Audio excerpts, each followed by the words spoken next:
What's going on, guys? BustleFace6 here, back to another video, and today I have a bit of a trend video that hopefully will be able to take off as soon as I'm done with it. And it's an interesting topic that I've been wanting to basically put out on YouTube and kind of see what other people's thoughts on this topic is. And of course, that's going to be 10-week follow-ups to great albums. So this is kind of a self-explanatory video in terms of bands of the metal variety, obviously, make a great album. And then when people think, oh, they make a great album, they're going to make another great album. And then it was just either okay, mediocre, or just flat out bland. And I have 10 examples of this one. Now, this is a list I've been wanting to do at least for a while now, but just didn't have the time for it up until now. And I kind of want to get this done out of the way because I'm going to be going on vacation here in a couple days. So, yeah, it's going to be interesting to see what your guys' list is. And hopefully this trend will take off. So, yeah, without further ado, let's get into these bands. And I'm going in alphabetical order as always. First off, Accept, Russian Roulette. Oh, this one, to me personally, I'm always kind of conflicted on in terms of the Accept albums, because the previous album, Metal Heart, I absolutely love. If you guys have seen my Accept ranking, absolutely love this album. It's one of the finest albums of the 80s, and one of the finest albums of Accept's entire career. When it came time for the follow-up, you knew that there was some differences going on in terms of both sides of Udo and Peter Wolf and the gang over there. Because half of this album, to me personally, doesn't really do a whole lot for me.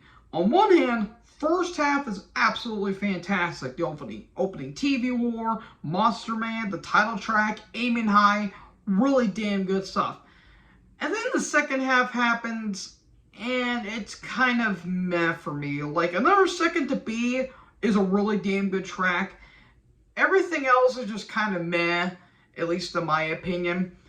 And I will say, when it comes to the ballads on this album, like Man Enough to Cry and It's Hard to Find a Way, while they aren't that great, they do have admittedly good hooks. Like, even if an Accept ballad isn't all that great, at least the hooks are really damn good. And that's all you can really say about when it comes to the band.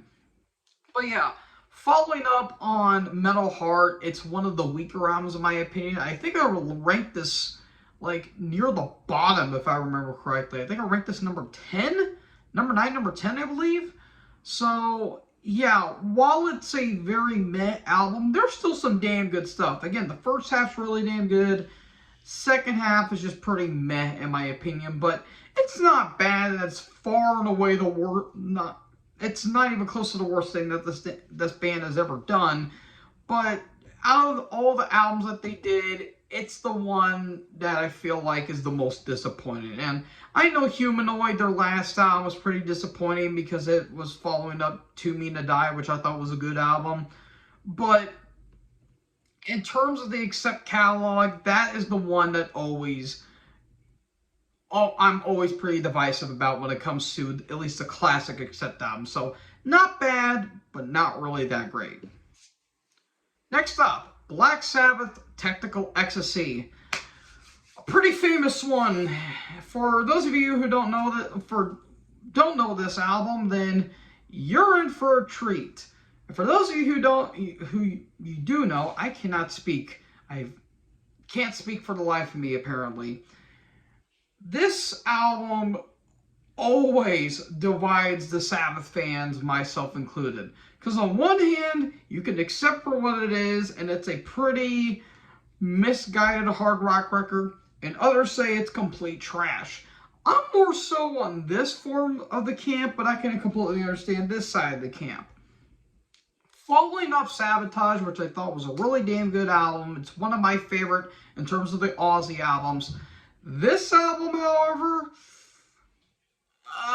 yeah, you can tell that the band was not digging this album. I mean, for God's sakes, you can hear them doing coke and blow through the speakers on this album, because It's wacky, it's wonky, it's weird as hell, and it's so damn directionless. There's some good tracks on this album that I really do enjoy, like obviously Dirty Women's a big standout.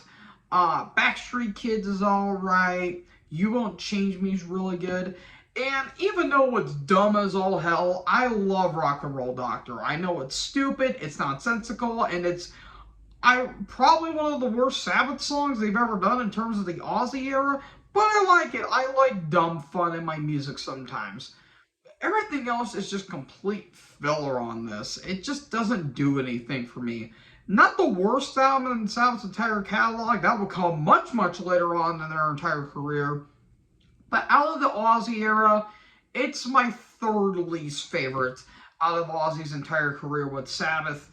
And I still have some enjoyable moments. While I don't think it's completely terrible, I completely understand the fans that's saying it sucks, and I'm not really defending it, but at the same time, I kind of am in some respects. So, not terrible, but a very, very wacky follow-up to Sabotage.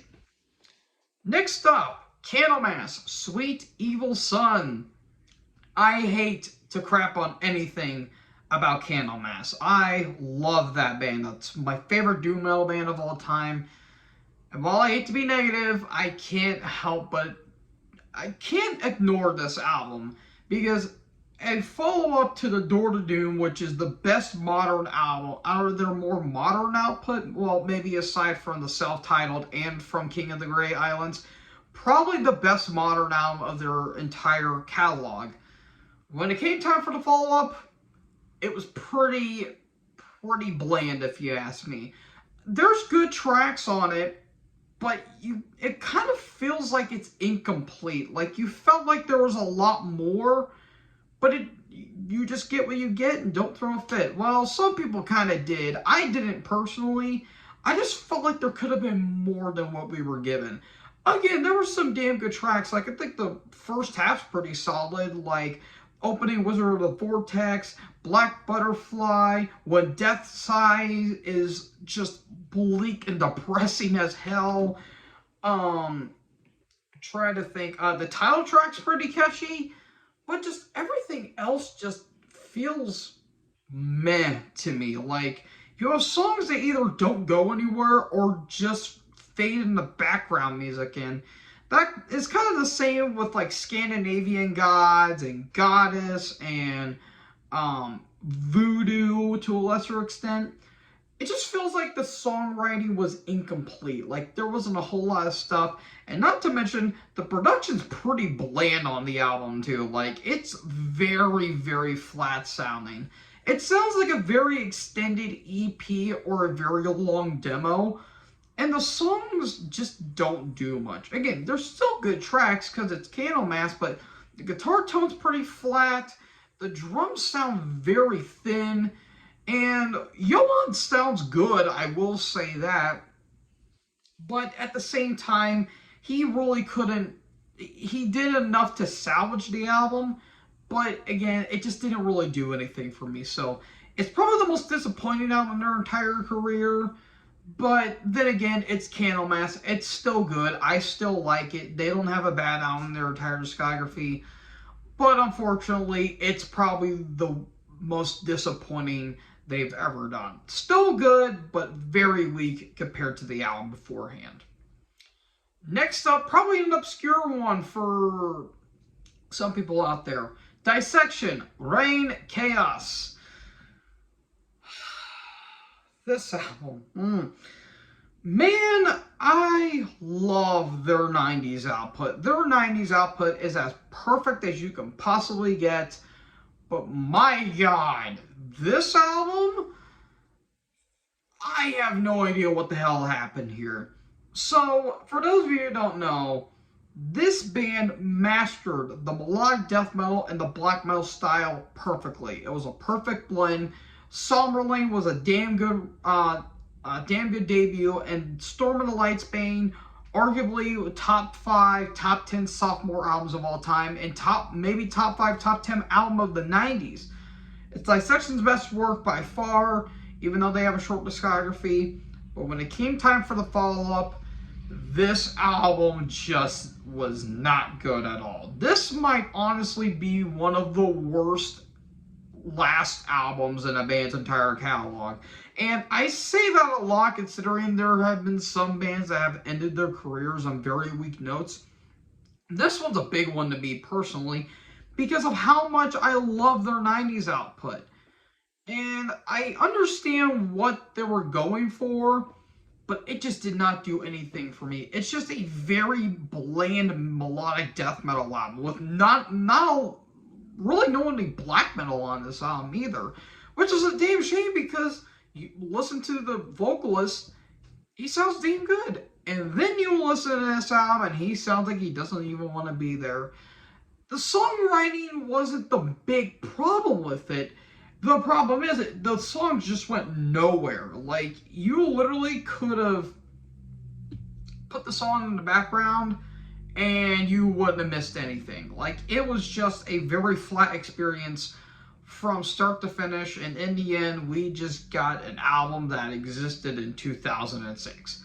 Nothing more, nothing less. Next up is the lone album I can showcase, Judas Priest Turbo.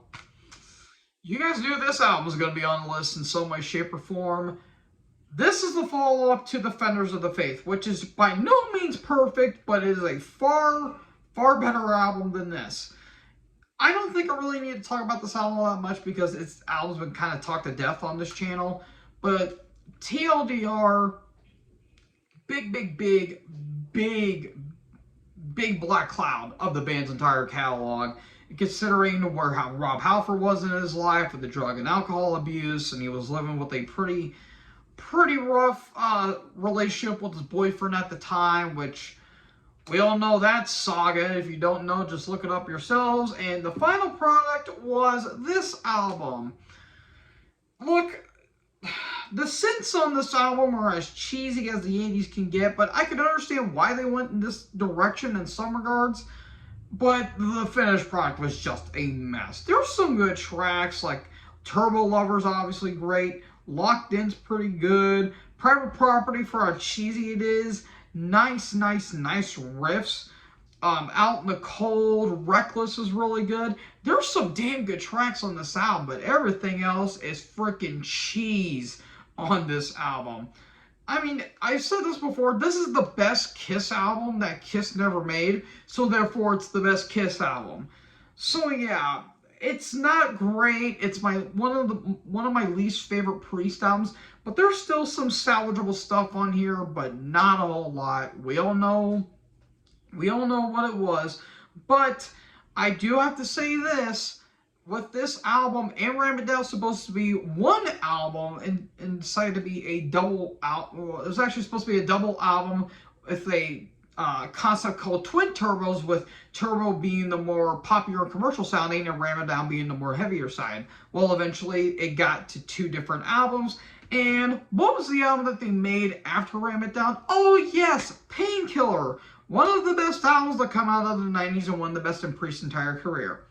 I think a certain album deserves a bit of a thank you for that one, if you ask me personally. But yeah, it's not good, really not that good, but there's some solid stuff I like on there.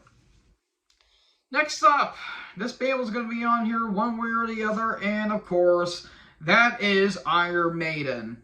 The album I went with, Seventh Son of a Seventh Son. I know I'm already going to get hate in the comments for this, but bring on the hate mail, I can handle it. This album I've talked about when I did my Maiden ranking. I love Somewhere in Time. It's my second favorite Maiden album of all time. And when this album dropped, it did nothing for me. I've given Seventh Son of a Seventh Son so many chances, and it did nothing for me. Is there bad tracks? Not necessarily, no. There's some good tracks on it I do like. Evil That Men Do, Only the Good Die Young, and Moonchild's pretty good. But everything else is just a complete synth bore to me. There's not a whole lot to really salvage from the album. I mean, the concept is interesting. but the execution was just piss poor in my opinion. Like, it's a little too synth driven for my liking. And while you could say, well, you don't like that, but you like Somewhere in Time, Somewhere in Time, at least the riffs, at least they utilized the synths for the music that they were doing, and it gave more of a power metal vibe. With this, they just used the synths like crazy, and yeah, it just didn't do anything for me. I mean, the album artwork is cool because it's Eddie, but not a whole lot stuff going on. And this is the really big beginning of their prog metal phase. Even though they were kind of more they've always been proggy in my opinion, but this is where it really started to congeal here. And you know how I feel about those modern albums. So yeah, I'm sorry, it's a weak follow-up in my opinion. It's one of my least favorite Maiden albums. But there's a couple solid tracks that I wouldn't mind listening to again, even though I'm not a big fan of this album at all. Next up, Morbid Angel, Heretic. I'm willing to bet some people probably forgot this album was released in 2003, and you know the phrase, product of its time, this is a blatant product of 2003. I love Gateways to Annihilation. That's my favorite album with Steve Tucker on vocals. I think that album is absolutely beautiful, and it's one of the best death metal albums to come out in the 2000s. When it came time for the follow-up, though, I have no clue what the hell this album was even supposed to be. This album is just whatever. Like, it's a bunch of ideas thrown into a wall, see what sticks, and what stuck was absolutely nothing. There's a couple tracks I think are okay, like Enshrined by Grace, which features Carl Sanders of Nile, which was pretty cool. No, that was God of Our Own Divinity. God of Our Own Divinity had Carl Sanders and Nile doing the solo, which was pretty cool. And Shrine by Grace was okay. I'll give it brownie points because it was on the Texas Chainsaw Massacre remake soundtrack, which I thought was pretty cool. And maybe a couple decent songs here and there. But man, the big thing that weighs this album down is the production. This production is muddy as all hell. It's so muddy, a pigsty would consider this a masterpiece. It's just a very uneventful album. Like, it's probably the most uneventful album, maybe aside from their last album. And it was a sign of things to come. Like, this was a very weird period for Morbid Angel. And unfortunately, I hate to say it, but it got a whole lot worse 8 years later. Great, but yeah, it's not really a great album by any stretch of the imagination. It's literally a bunch of nothing. And that's what this album is, a bunch of nothing. So yeah, nothing more, nothing less. Speaking of Nile, At the Gates of Cthulhu. If you guys have seen my Nile ranking, this is my least favorite Nile album. And it's kind of the general consensus that this is everyone's least favorite Nile album. By no means is it bad. It's just following up Those Whom the Gods Detest. It pales in comparison to that album. And not to mention the album afterwards, which should not be unearthed, is one of the best albums in their entire career, in my opinion. This album just feels like it's just there. Not bad, but nothing really interesting on this album at all. I will say, though, this does have some of the probably best song titles of their entire career, but everything else just feels very bland and very Nile sounding, which isn't bad, but just didn't do anything for me. There's some solid tracks like Enduring Eternal Molestation of Flame, The Inevitable Degradation of Flesh, The Gods Who Light Up the Sky at the Gate of Cthulhu, National Liberation of Fear Through the Ritual Deception of Death, and Supreme Humanation of Megalomania. I think it's pretty damn good, but everything else just feels just thrown together. Like, there wasn't a whole lot of creative songwriting that went into At the Gate of Cthulhu. So, yeah, nothing really grabs you, but it doesn't offend you anyway. It's still Nile, but kind of a watered-down version of it, including the production. The production's pretty bad on the album, if you ask me. It's thin-sounding, the guitar tone's a little flat. There are some nice melodies in it, I will give them that, but doesn't really do anything for me personally. Not bad, but not really anything worth noting. Next up, my penultimate album that I have, Razor, Custom Killing. Man, this one just... Oh, this one hurts. This one hurts me. If you guys have seen my Razor ranking that I did not that long ago, this is my least favorite album, and this one sticks out like a sore thumb in their entire catalog. This was a literal embodiment of what the hell are we even doing? There was a lot of creative differences going on when this album was made, and you could certainly tell, because this album is just so damn random. Like, it's such a random ass album, it's not even funny. Like, you have like your token thrashy moments, but what they're missing here is the speed and intensity of the songs. There is literally none of that on this entire album. When they try, it just comes off as flat. Production, I argue, is the worst production job of the band's entire career. It's very flat. It sounds like a demo, and it just does not sound all that good. Sheepdog sounds very off. He sounds like Dave Mustaine for some weird reason when it comes to the more melodic stuff. And there's some weird prog moments on this album, like weird progressive elements on Immortal Rights and a couple other tracks. Like, it just doesn't do anything for me. Like, it features two of the longest tracks in the band's entire album, closing over 11 minutes, and it just doesn't do anything for me. Like, it just feels like, okay, what the hell are we even doing here? But I have no idea, man. I'm trying to find words for this album because I'm running out of them because of just how meh this album is. Not bad. There's still a couple decent moments, but it just doesn't do anything for me, and it's by far and away the worst album in their entire career.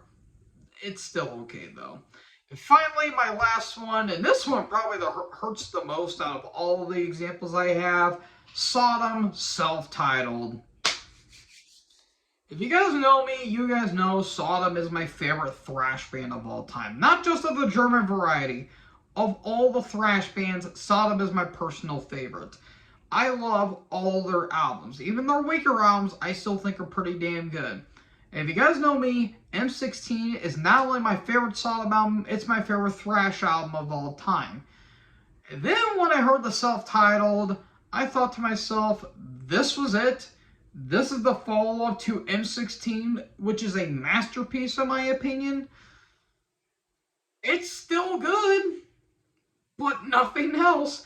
Like, the songs are just very thrown together, if you ask me. Like, there's not a whole lot of decent songs on there. Like, there's still good tracks, but it just feels very bland and very uninspired, if you ask me. Like, there's some, like, really solid riffs, but the production on the album just really ruins it for me personally. Like, you have some good tracks, like Lords of Depravity is, I'd say, one of the best Sodom songs that come out of that period. Let's see, like Nothing to Regret, No Captures, City of God's pretty good. There's some decent tracks on there, but just doesn't do anything. Like, there's like a lack of intensity. I get that we're trying to go a little more melodic in some regards, but it just feels like it's just lacking something. It doesn't feel complete, and it just doesn't do anything for me. Like, I felt like they wanted to do more, but they really couldn't because they were like, well, hell, we ran out of song ideas. Here you go. Here's your album. So, yeah, it's one of the weaker Sodom albums, but I still like it, but probably their most disappointing album to me. So, folks, that is it for this video. This one was kind of an interesting one and kind of fun to talk about if you ask me. So, what is your guys' list? What is your thoughts on this album, kind of album topic, if you will? And hopefully this might get some of my fans' attention, and might get some of the metal community's attention. So, yeah, let me know what your list is down in the comment section below. And of course, guys, make sure you guys leave a like, leave a comment, tap that bigger subscribe button, and tap the bell so when I upload, you guys will be notified. Thank you guys so much for watching this video. Most importantly, join the herd. Talk to you in the next video. Peace out.